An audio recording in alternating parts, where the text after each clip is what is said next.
লোকসভা নিৰ্বাচনৰ পিছত কংগ্ৰেছৰ আকৌ ডাইভৰ্চ হৈ যাব নেকি? প্ৰধানমন্ত্ৰী আছে যে ডাইভৰ্চৰ প্ৰকাৰটো হৈ গৈছে।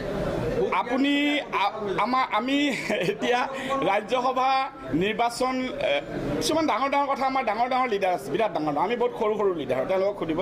আমি ৰাজ্যসভাটো সকলোৱে বৰ ধুনীয়াকৈ খেলিবলৈ বিচাৰিছোঁ আৰু ডেমক্ৰেচি সকলোৱে মিলা প্ৰীতি মৰমেৰে এইখনেই বিধানসভা, এইখিনিয়ে MLA, এই 126 জনে বিভিন্ন পাৰ্টিক বিভিন্নজনে ৰিপ্ৰেজেণ্ট কৰি আছে। আমি ইফালে সোমাব লাগিব, কেণ্টিন এখনেই বহিব লাগিব, এখনেই কুৱেশ্যন ৰেজাৰি বেজ অপজিশ্যন এইখনে সকলোৱে মিলি জুলি সুন্দৰকৈ নিৰ্বাচনটো খেলক ট্ৰান্সপাৰেণ্টলি আইনাৰ দৰে। ধন্যবাদ।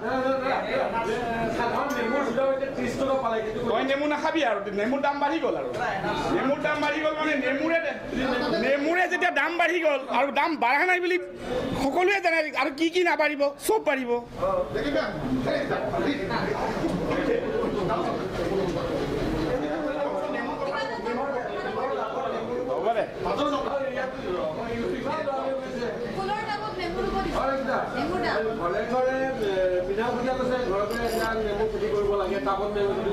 কৰিব লাগে, কৰক খেতি, সকলোৱে কৰক, কিন্তু দামটো যে ইমান বাঢ়িছে এইটো ভাল কথা নহয়।